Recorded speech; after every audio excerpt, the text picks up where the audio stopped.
Okay, good morning, everyone. Welcome to this, I think the first event, it's very early here in New York, of the day on foresight, strategic foresight as part of this UN 2.0 week. And we have, I hope, an interesting 1-hour discussion for you on signals that save, human rights, data, and anticipatory action in crisis prevention and response. So as any of you that have been following the week know that UN 2.0 is about equipping the UN for the modern world and using modern tools in our work. I'm part of the Office of the High Commissioner of Human Rights. I work in New York running a section that works on peace building and prevention and human rights. And we've been working for the last 10 years or so, really, under the Secretary General's prevention agenda on how human rights comes into prevention and peace building work. Now, inherent to that is the idea that we get ahead of issues, that we anticipate what's coming and get away from the standard UN stance, which is highly reactive, waiting for events to happen and then responding.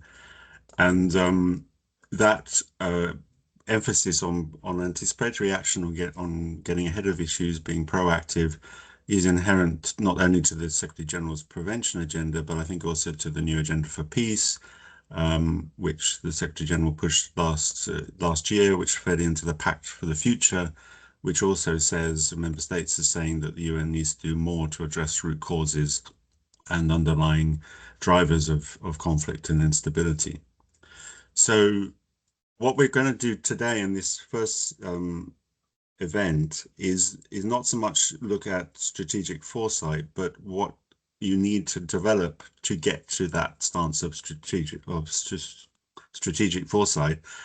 In other words, how do we use data to anticipate what's coming and plan our work effectively?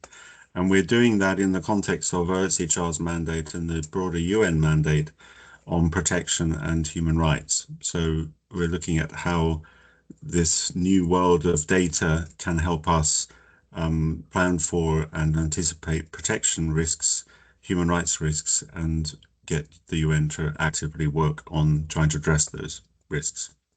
So that's essentially what we're going to do today. We have a panel of 3 speakers coming from various parts of the UN and various parts of the world. And we have an opening remarks from George Khoury, who works in who directs the UN Operations and Crisis Center, and we've been working very closely with George and his team. I need to say from the outset that we didn't manage to achieve the UN objective of gender balance in the panel. And I have to say that that is just bad luck, because there's no shortage of women in the teams that we're working with on this area. It just happened, unfortunately, today that we didn't manage to get the balance we need to have. So I apologize for that, but nevertheless, I hope our examples will be stimulating to you, and I hope we can have a good discussion afterwards. We're going to have initial remarks from George just to set the scene, talk a bit about what the UN's doing in this area, and then we'll go into our 3 panelists, and then we'll have some time, I hope, to open the floor to have a bit more of an exchange and questions and answers from people attending. So without further ado, I'm going to hand over to George Khoury, the director of the UNOCC, for our scene setting. Thanks, George. Thank you, James, and colleagues. Good morning, everyone. First, I'm glad I managed to change my team's background, Amy, because it would have been an embarrassment to talk about data and not being able to change, team's background. So that's good start, I hope. Thanks, James, for the invitation. So like James mentioned, I am George Khoury, Director of the UN Operations and Crisis Center. This is part of the Executive Office of the Secretary General, but also we're part of the Department of Political and Peace Building Affairs and Department of Peace Operations. So it's like matrixed entity, and and the scene setting probably for this site event, I'd like to talk a little bit about our work and you won't find much on Google. That's always my joke there. And how we use data in general and human rights data specifically in our work. And first, probably as just a scene, again, as context, providing context. So what is introducing UNOCC? What is UNOCC? We are, body that provides decision-making support to the UN principles and to the UN, decision-making forum, basically like the UN cabinet or the cabinet-like setting for the United Nations. And how do we do our work? How do we provide decision-making support? There are different work streams. One work stream, for example, is the situational awareness. We produce different kinds of either reports or in-person briefing to UN principals about situations of concerns, and the point of these situational awareness work or reporting or briefings is to connect basically the dots between different domains: peace, security, development, human rights, and so forth. And this is to provide situational awareness for our leadership to be able to take timely, informed, and principled, of course, decisions.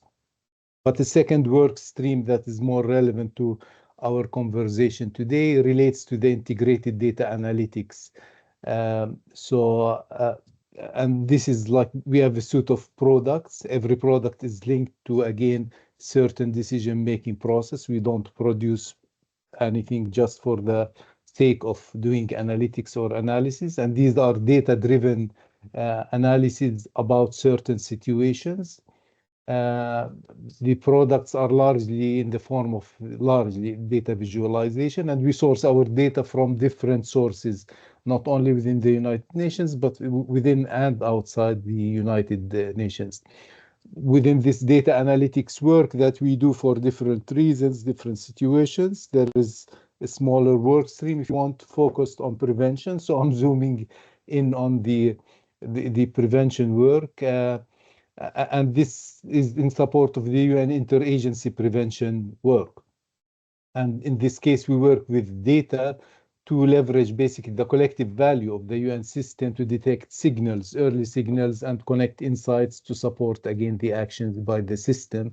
And like James mentioned, this is in the heart of the UN 2.0 vision to be more data-driven, anticipatory, and more networked, and work smarter in a sense. And you'll appreciate, all of you colleagues, that in today's volatile global landscape, the ability to anticipate, to be able to read signals quickly is very, very important. And in this context, this prevention work, we have a partnership with OHCHR, with James and his team, where we work together to integrate human rights framing, if you want, in all our products. Be it sometimes it's the analysis of the information available to us with a human right lens, or integrating data-specific analysis using human rights-related data. And as I mentioned, in almost all data analytical products, we do leverage human right analysis and human right data to allow for more kind of layered understanding of the risks. And again, this helps the system to decide jointly on actions to prioritize. And specific examples, so that I don't talk too much theory, is the in the prevention domain. So we host the Secretariat of the UN System-Wide Prevention Mechanism. It's called RMR. Actually, the origins of this mechanism goes back to human rights, the Human Rights Upfront initiatives, for colleagues who would remember that.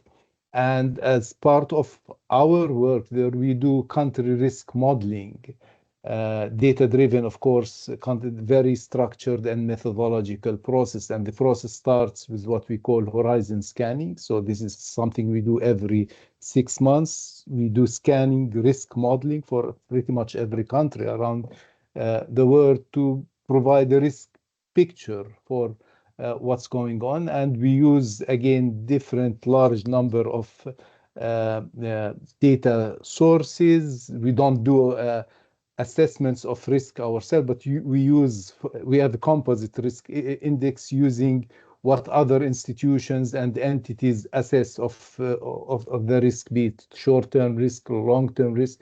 Long story made short, it's a very structured methodological data-driven process that provides a risk picture, if you want, for the countries.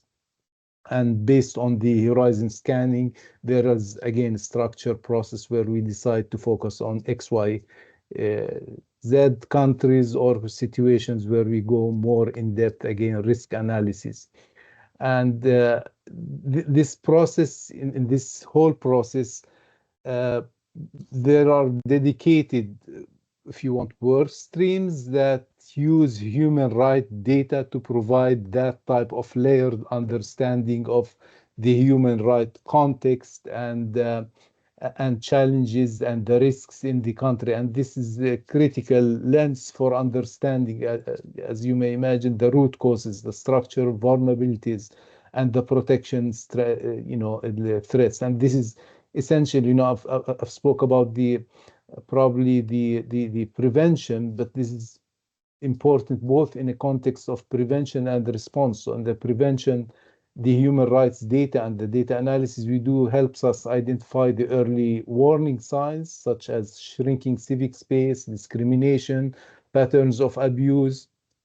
And these are things that often precede violence and the instability. A lot of experience have shown this. So that's in the prevention domain, but in the crisis response also domain, I know some colleagues will talk about this going, some of the panelists. Human rights data is also important in the context of crisis response, whereby data provides real-time insights into who is most at risk, where are the protection gaps, where do they exist, and how can we prioritize our response and our interventions, in a sense. So all in all, I have to say that there is enormous demand from UN principals and senior leadership for more analysis, of course, but also for more timely and concrete, reliable human rights data and information in both context prevention and crisis response to shape thinking, decisions, understanding of the situation. And I feel the work the partnership that we have with OHCHR is so important in this context. And the work of James and colleagues of the OHCHR emergency response teams proved to be, I think, demonstrated a lot of the value for, how to get information from field-based entities, real-time information. So that was, I thought, one of the success stories. But despite, I think, the progress that we've done the past couple years, there remain a lot of gaps, especially gaps, I would say, in the availability of human rights data, particularly in fragile contexts and non-mission settings, where our United Nations or HCHR presence is very limited. So it's important to explore how we might better, and sometimes the data that's available is not systematic, if you want. So it's important to explore how we can together systemize some of these information and, information coming to headquarters. So let me close here. I hope that, I hope that this is an opportunity for us to think together how we can work again together to address some of the challenges that, at least from our side, we've been facing in sourcing human rights information and data. So let me leave it here, James. Thank you. Thank you, George. I think that was a good opening, because UNOCC is, in a sense, the point where the UN comes together at headquarters on these issues, which is why it's important for us to engage with you and with those processes that you help to manage. For the panel now, we move towards the panel. We're going to be looking at the other end of the scale, the field-based work that we do. But our engagement with UNOCC is largely about bringing that connection from the field to headquarters and understanding how headquarters supports the field in these actions around prevention and response. And you mentioned human rights up front, and it's worth mentioning that the update of human rights up front is the Agenda for Protection, which was launched last year. Inherent to that approach to protection was an idea that we need to focus on prevention. The best form of protection is to prevent the things that cause harm to people in the first place. And that is clearly a responsibility of the whole UN system. So we're going to actually start not with OHCHR, but with our colleagues in UNDP, because UNDP does a lot of very important work in this area, which is linked to human rights and prevention and part of UNDP's contribution. So let's start with Priyan Senaviratne, who's based in Colombo in the UNDP country office. He's a technical specialist on reconciliation and peace building. And I think you're going to talk, Priyan, a bit about your work on monitoring hate speech, but amongst other things. So over to you. Thanks. Thanks, George. Thanks, James. Thanks, Amy, for providing me with the opportunity. So I will first look at how UNDP Sri Lanka, together with the UNRCO, came up with the idea of the importance of doing a kind of implementation of a CRD. So back in 2019, 2018-19 period, there was a condition which created a lot of social tensions that leading up to a kind of a fear psychosis among the public, as well as the development actors, that there could be another manifestation of violence or an outbreak of violence in Sri Lanka following the end of the civil war. This was largely due to the religious tensions that were prevailing at the time, and the subsequent outbreak of violence following the Easter attacks in 2019. So at that juncture, the context was very ripe for UNDP to work on developing a kind of a robust early warning system, which will help us to early detect some of the precursors to violence in the country. So that's where we were coming from in terms of the implementation of the CRD at the time. So we were also we were able to secure funding support for the same purpose through a regional funding pot, and we were able to continue with that. So from the outset, Sri Lanka early warning system, I would say, belongs to a combination of first generation and second generation early warning systems, where we do in-house data gathering through secondary sources, secured through civil society engagement primarily, and doing the analysis, qualitative analysis based on the quantitative data that is being generated through the CRD, that is the crisis risk dashboard. So basically, this means, the data that we create is not online real time. So there's a kind of a time lag in terms of generating early warning per se. But then again, what was more important at the time has been for us to understand the dynamics, the prevailing dynamics, particularly dynamics prevailing around spread of hate speech and disinformation, where we were able to gather more dynamic data on. So I think that is how we started the process. And early warning system has been a work in progress, and we have been able to do quite a bit on hate speech monitoring and disinformation mapping as such, because of the continuity of the data pipeline we have in terms of their hate speech monitoring and disinformation monitoring. So similar to that, like we are also doing human rights monitoring, we are doing religious violations monitoring as well. But compared with all the other indicators, the variables we are monitoring, hate speech is the one particular indicator we have been very dynamic in terms of doing it's a essential analysis and generating the early warnings and subsequent responses to those early warnings. Whereas in case of human rights violations data, I mean, unfortunately in Sri Lanka, even though we have the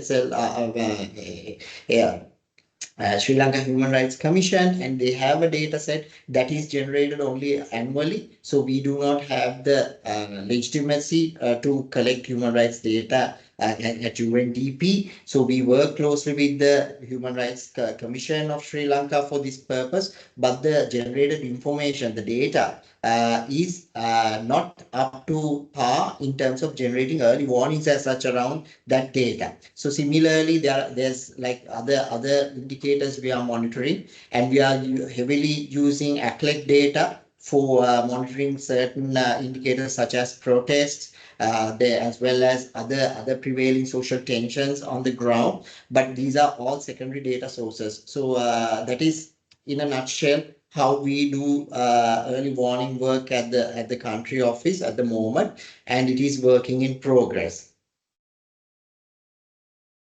Thank you, Prem. Just one question before we move to the other panelists, and then we'll broaden the discussion. But I wondered whether, I mean, you're a technical specialist. You're working on the sort of nuts and bolts of the issue.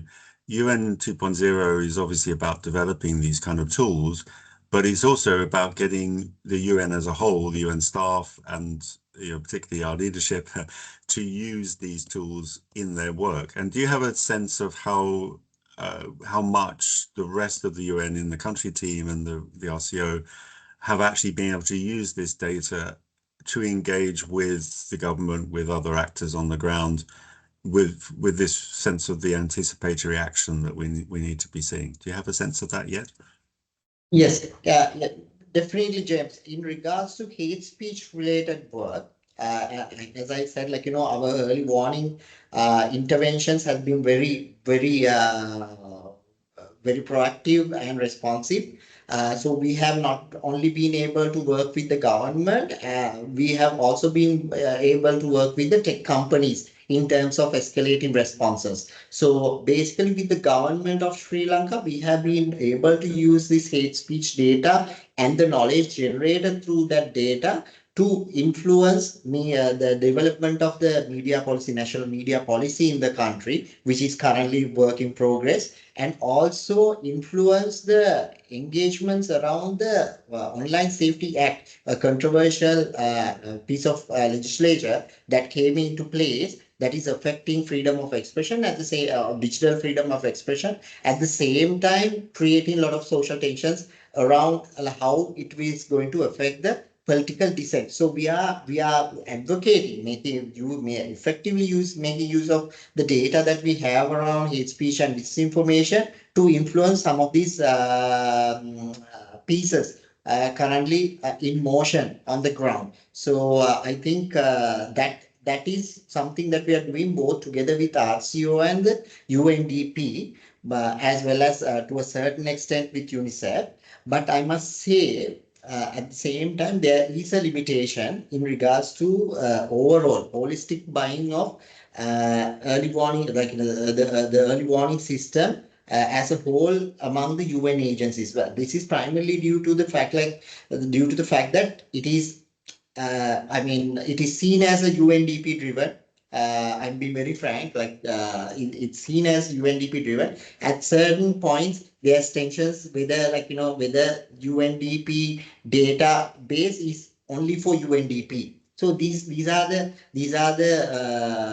things that we need to iron out more strategically over time, because it will be very important to see the system as a UN early warning system more broadly, and agencies providing feeding in data and information to make it more rich as an early warning system and an engagement platform. Right. I hope Yes, absolutely.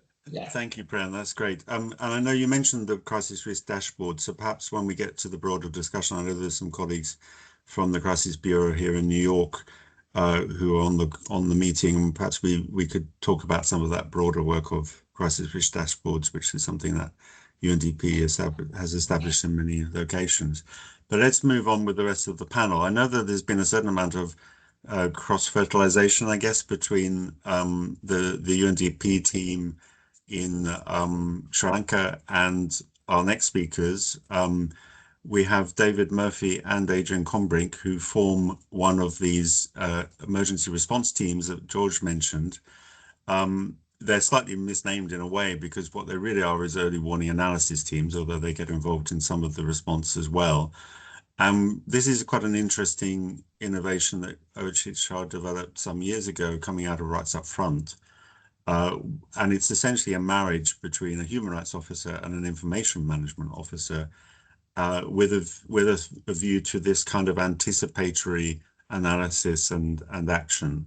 So helping OHR develop the tools to anticipate and respond to risks that we see coming. And it's very much framed, I think, as an OHR contribution to the rest of the UN system. So a little bit like Priyam was saying, it needs to be understood as something not just for OHR, but for the UN on the ground. So David and Adrian are going to talk a little bit about the work they're doing based in our Bangkok office, which covers Southeast Asia, but also I think reaches a little bit beyond Southeast Asia into Asia more broadly.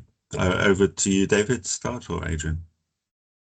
Yeah, I'm going to start, James. Thanks for the introduction. As you say, Adrian and myself are in a very happy marriage. I'm working as the Human Rights Officer, and Adrian's on information management. So I'll start, and then I'm going to bounce over to Adrian. And as you said at the start in the introduction, you know, the main focus of our work is really on early warning and prevention around risk analysis. The names of the teams are maybe a bit of a misnomer, but we are one of 7, I believe, OHCHR regional teams working in this area. The main focus of our work, and our main role, is really about raising awareness and informing UN system of changes in the risk profile of countries in the region we cover.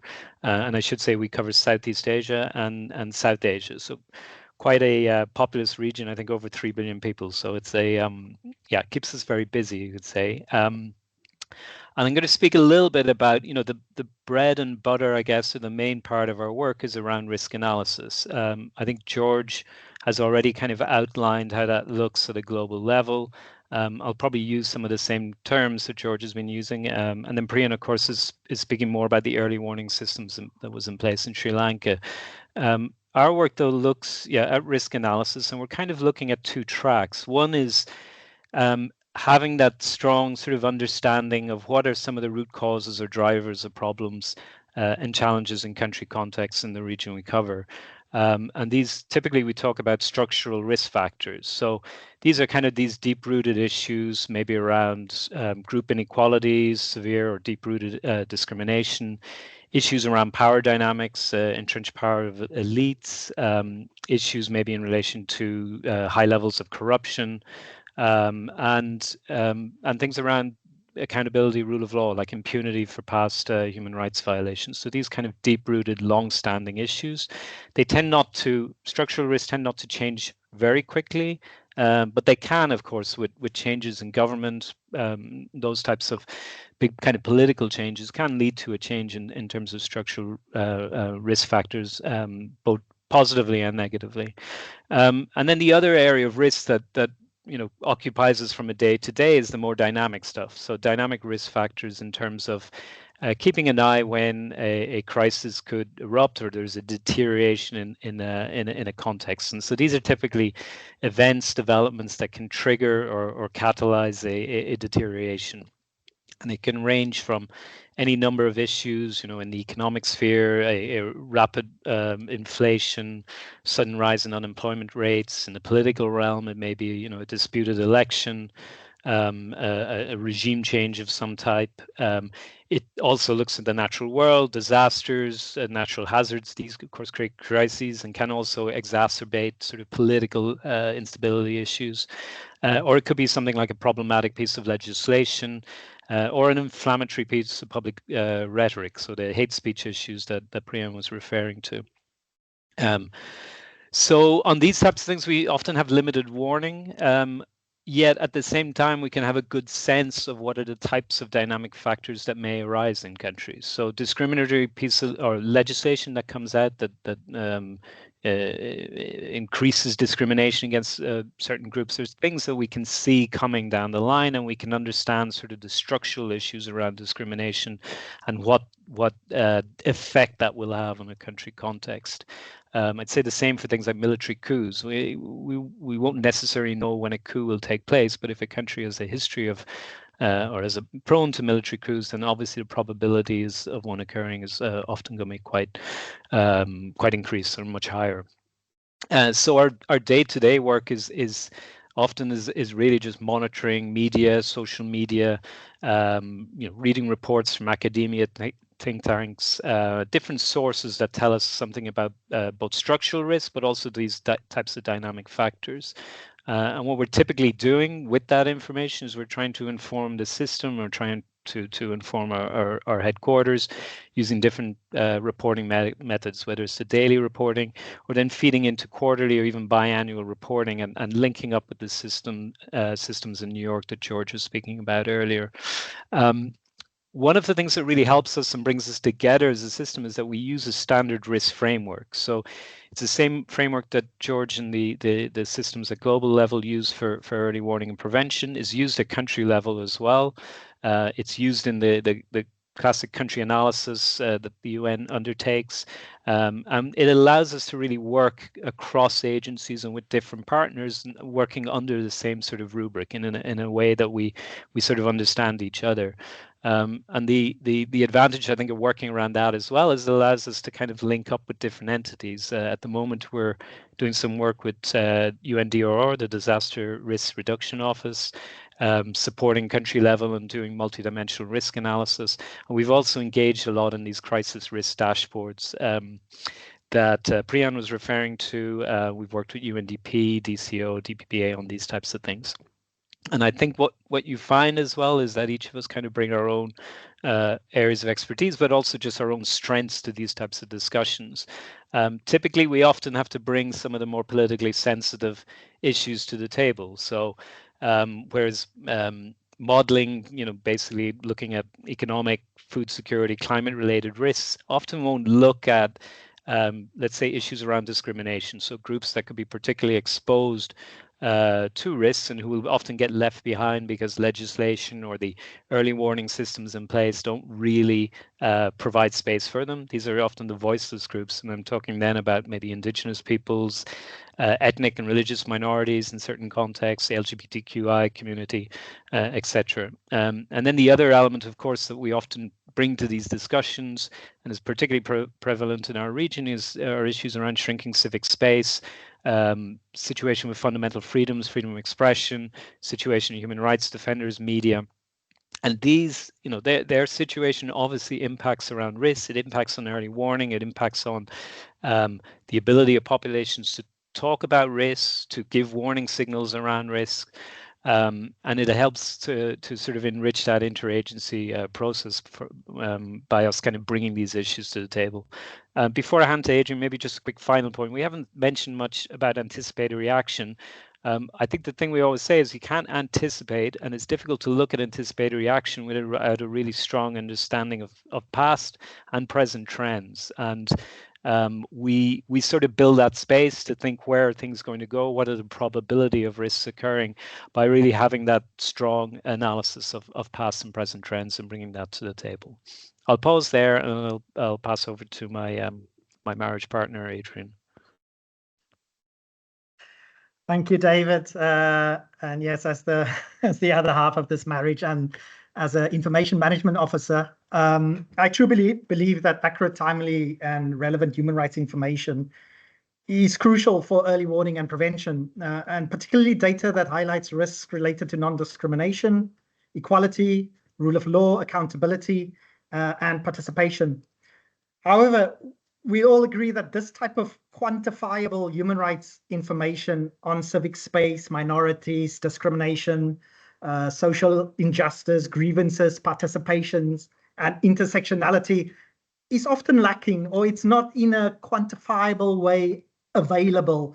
We might be gathering it in various reports, other people might be writing about it, but it's very difficult to have particular indicators that help you define what the situation in a country is. And so one of the approaches that the ERT uses to have this marry of the information that we collect on a day-to-day basis as human rights officers is to use proxy indicators, so secondary data. And I think Priya mentioned it, George mentioned it as well. So we use a lot of secondary information, such as corruption perception index, press freedom, varieties of democracy. It's a fantastic data set, over 400 indicators over 20 years almost. Fragile states, world justice, rule of law as well, to name a few. We use that type of information with our own internal monitoring in order to produce impactful human rights snapshots of what's going on within a country. And it's not just to produce these, impactful snapshots, but it's also to share with decision makers and those who are hopefully going to be at the end of making or taking those decisions and actions. As David mentioned earlier, we use the RMR risk framework, a standard risk framework. It's familiar across the system, and no need to develop, different types of frameworks for that.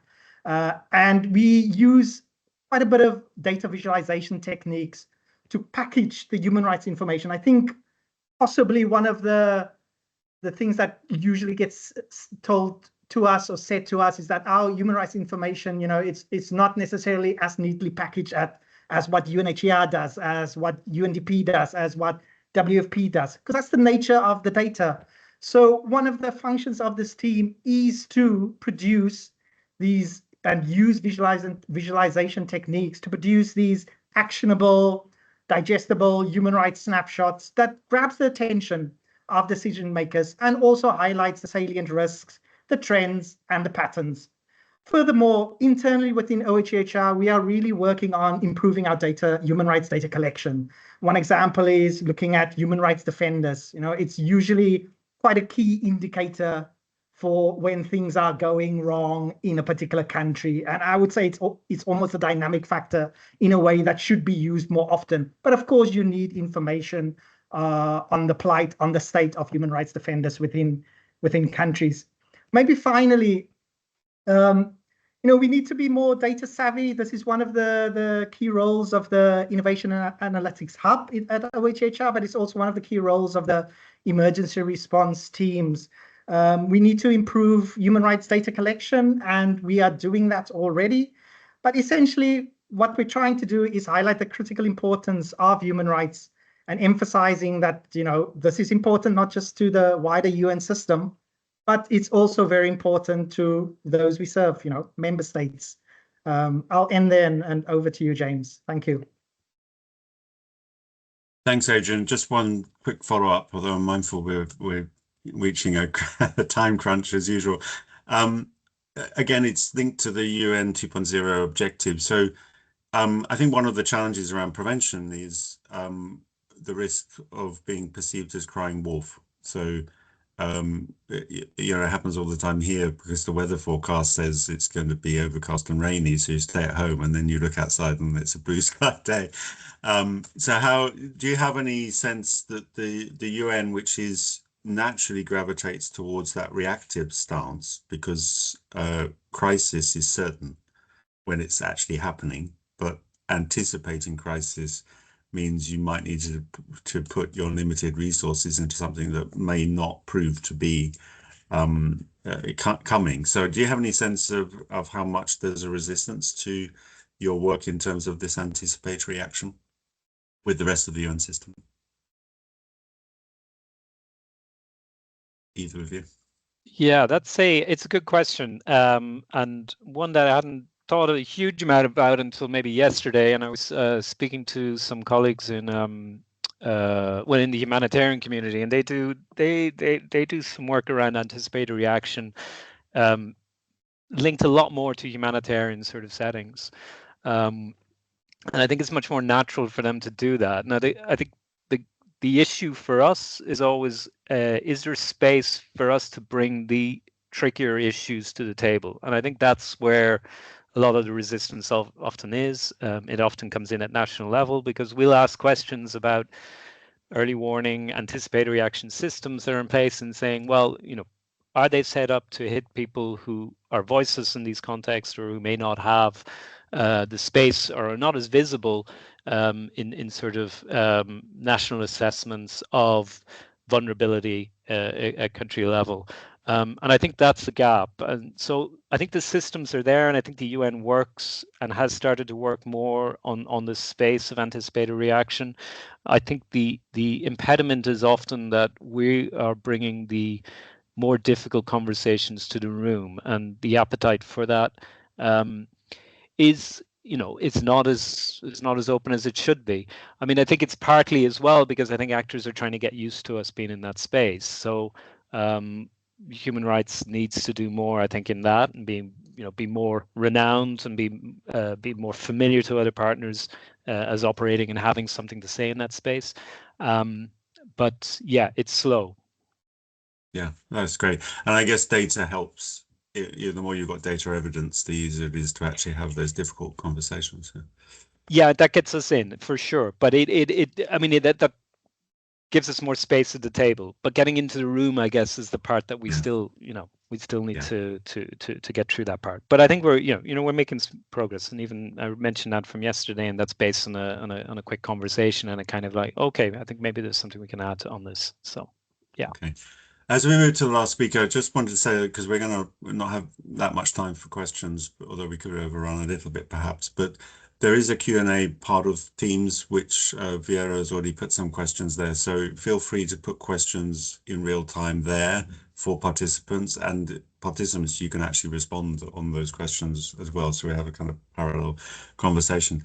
Now, last but not least, prevention often fails and the crisis hits. And so our last speaker, Ole, is based in the UN Human Rights Monitoring Mission in Ukraine, for the OHCHR Monitoring Mission in Ukraine, not a peacekeeping mission, but an OHCHR monitoring mission.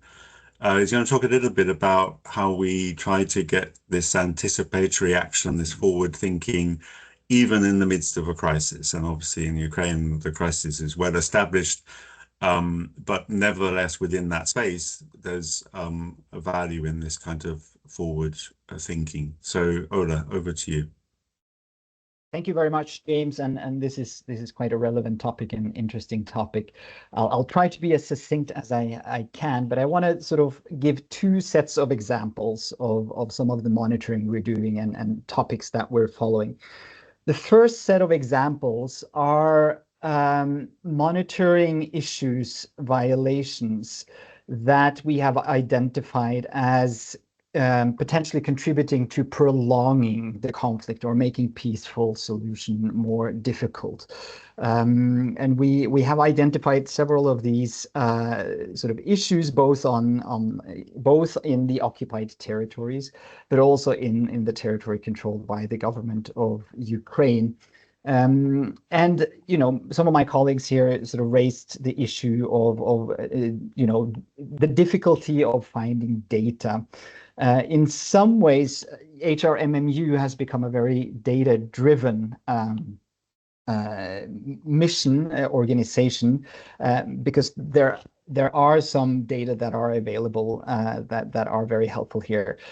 Let me give you a couple of examples. One example is looking at the civic space in occupied territory, for example. I think Adrian was the one who was mentioning sort of the proxy indicators, and difficulty in finding good indicators. We've discovered that in the occupied territory, the courts appointed by the Russian Federation quite often now convict people of discrediting the Russian armed forces. And this is information that we collect and analyze on a very systematic basis. Just in the last 6 months, Russian courts convicted 311 people, sort of for this administrative offense of discreditation of the Russian armed forces. And in most of these cases, these are legitimate expressions, exercises of people's freedom of expression, either criticizing the occupation authorities or talking about the war in Ukraine. But this is gives us a bit of an indication in terms of how strong the restrictions of freedom of expression is, and how vocal people there are. And gives us a sense of, obviously, many of these are violations in and of themselves, but it also gives us a sense of the sort of tensions within society there in occupied territories. The other example that I wanted to highlight that are a little bit similar is we've also seen an increase in attempts to confiscate private property in the occupied territories. And for anybody who's worked on similar situations, issues of property rights and land rights, etc., can become extremely complicated when sort of a territory shifts control, etc. So let me see now if I can bring up a slide here. And what happens in occupied territory is that, let me see, there we go, is that the occupying authorities will post notices about private property that they are trying to basically expropriate on social media, on websites, etc. It started very significantly in 2024. And we've been collecting all this information. And James, to preempt your question a little bit about tools and how tools are helping us, in this particular project, we've been able to, or we've been trying at least to, with sort of mixed success, but nonetheless it has helped to develop tools that will scrape this information from these websites automatically. We've developed automation tools that will then take the addresses and geolocate them and put them on a map. And we have this way been able to track about 30,000 of these properties that currently are under sort of being subject to efforts to expropriate them. So this is something that we're very worried about, and that we're going to be following very closely going forward. I also wanted to give you one example from the government-controlled territory, where we've been following for a long time the prosecutions of alleged collaborators. So people who stayed in occupied territory, but who has then moved into government-controlled territory. And one of the problems here has been that the government of Ukraine has been using quite a broad definition of what constitutes collaboration, and in many cases been prosecuting people who undertook actions that are permissible under international humanitarian law. Now, again, these are sort of violations of IHL, but by applying a much too broad definition of what a collaborator is, or treating the entire population who stayed in occupied territory as collaborators, you are really making it more difficult to recreate any kind of social cohesion. You're sort of exacerbating the divisions within the communities, which we are very concerned about. And on the very positive note here, I think the government has responded to some of our constant reporting on this, and has improved a bit in the prosecution of these people. Now, moving to the second part, or the second set of examples, which are much more directly related to the conduct of hostilities. Since 2014, HRMMU has been tracking and documenting, verifying civilian casualties in the war here. So we have quite a long data set to rely upon. And this has really allowed us to, in several cases, identify trends and patterns really early on.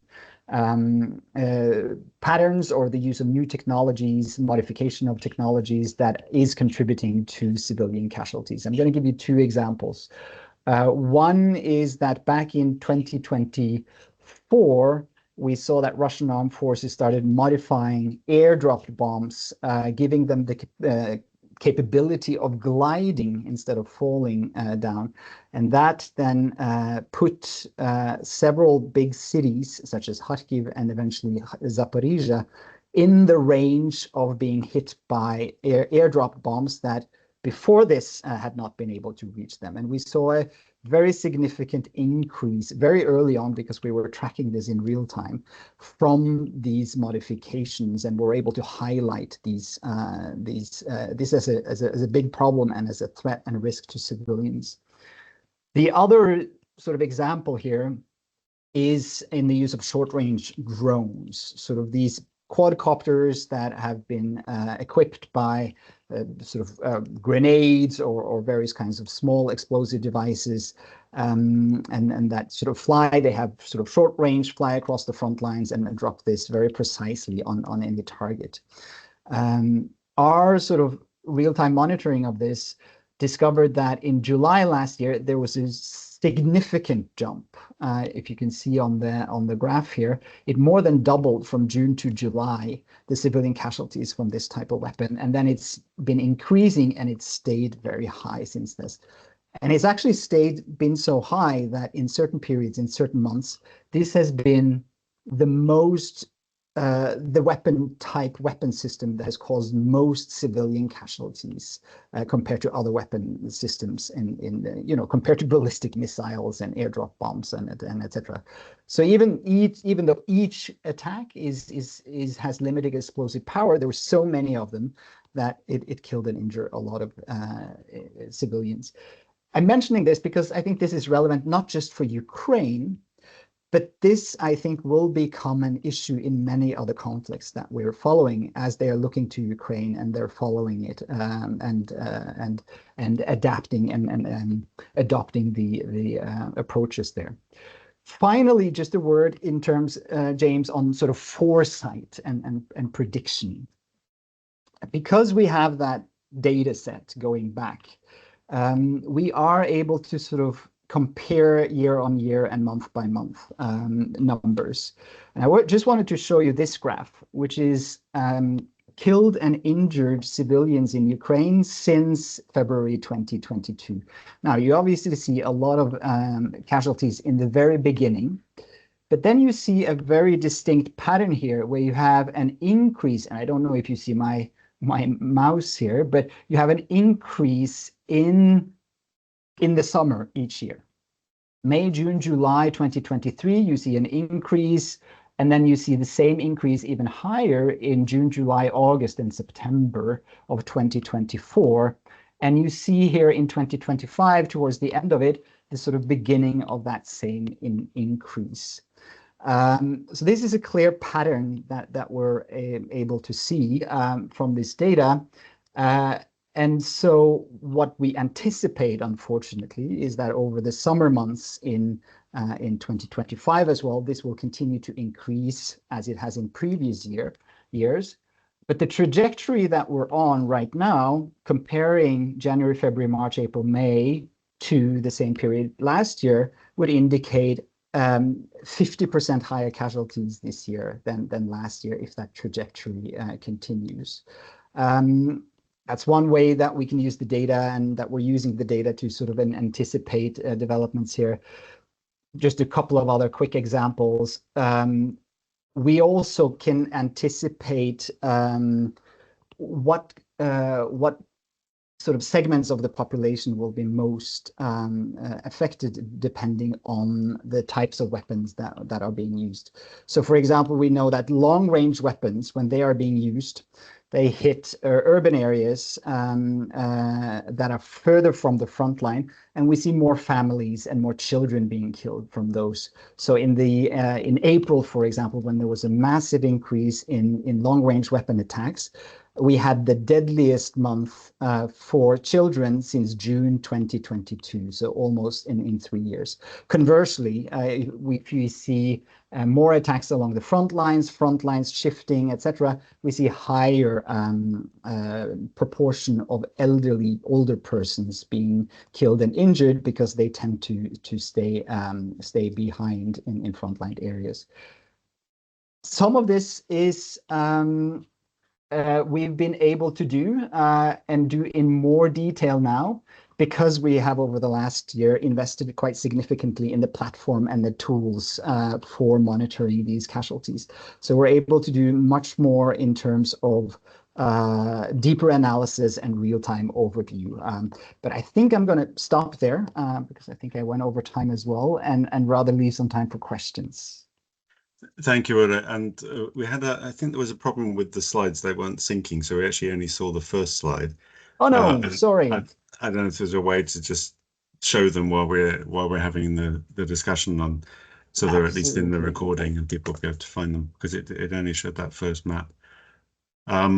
Yeah, so we don't have so much time left, although I'm willing to overrun if colleagues have a little bit more time to just, allow a little bit of time for questions.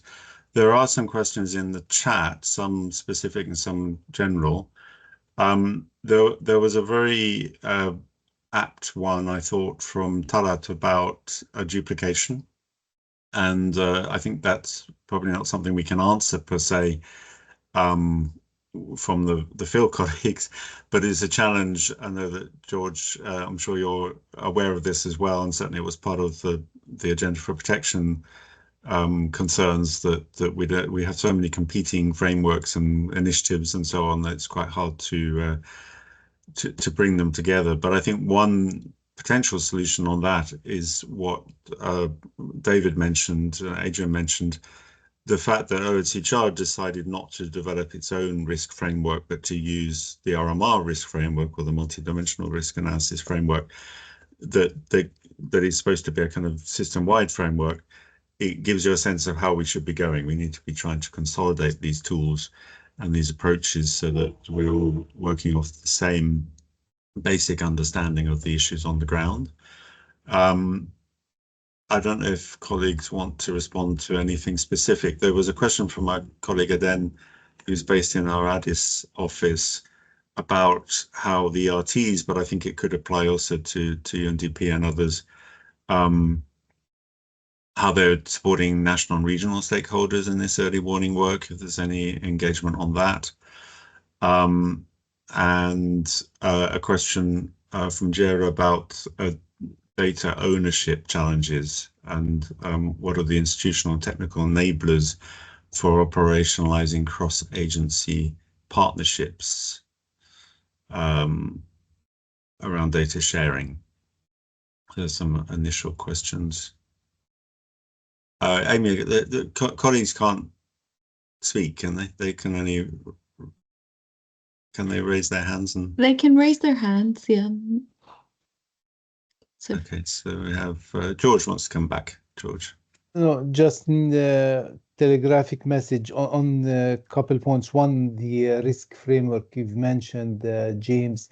So indeed, there are 13 or 14 UN agencies that are currently using the outcome of this RMR risk framework. So they work with the outcome of the risk framework. OHCHR used the risk framework to assess risk within its own domain, which is great. So going forward, it would be good that other UN agencies use the same interagency risk framework as the risk framework to collect information and assess risk.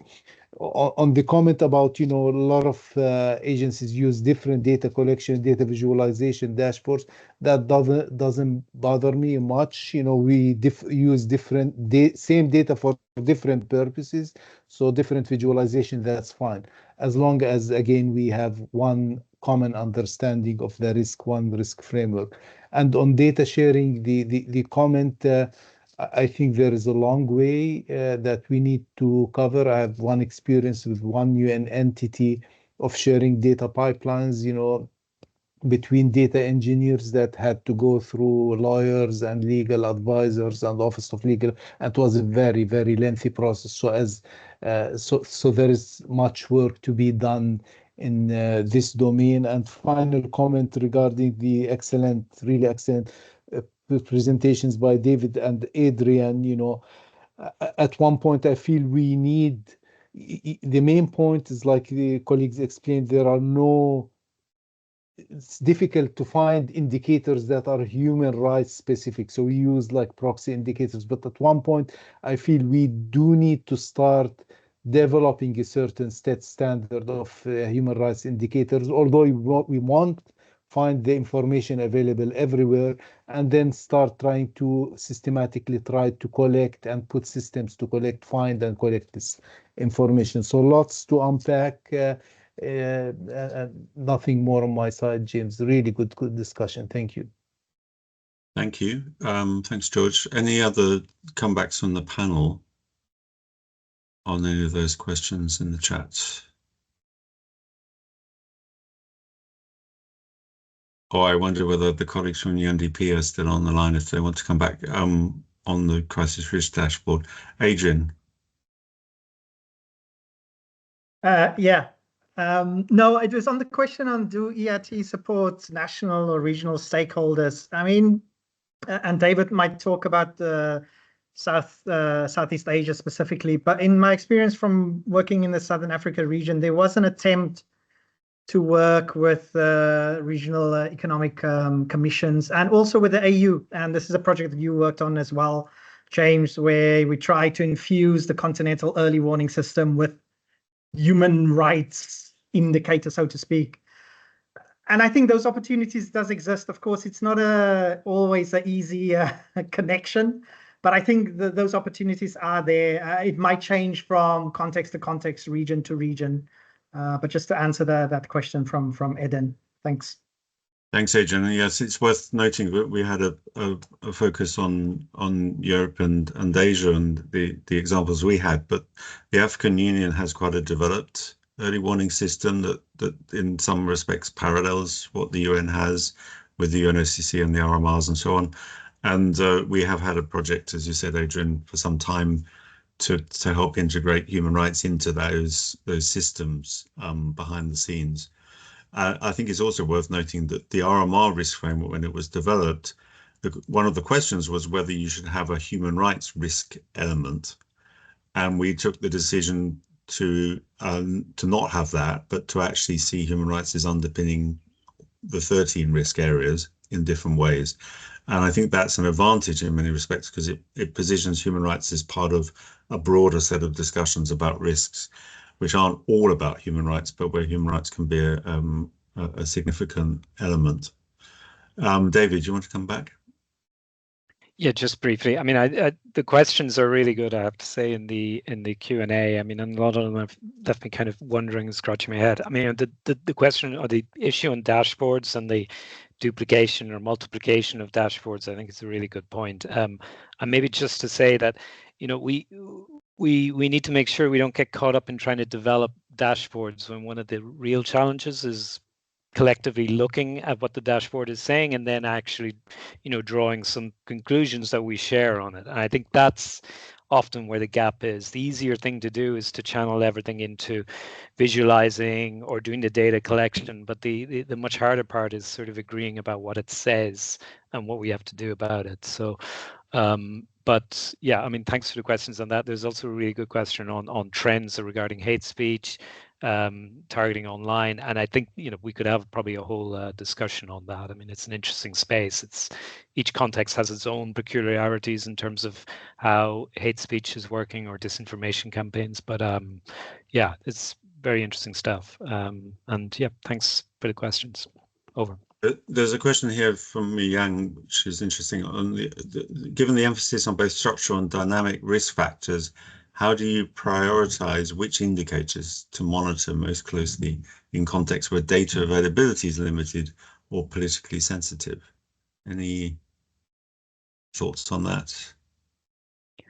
I mean, I think maybe one of the things I say, I mean, so for the region we cover, Southeast Asia and South Asia, they're obviously very populous, big countries where the UN is really quite small. And so what we end up doing is at a very kind of macro level, almost to the extent that, you know, we know the stuff that's happening that we can act on or inform the system about.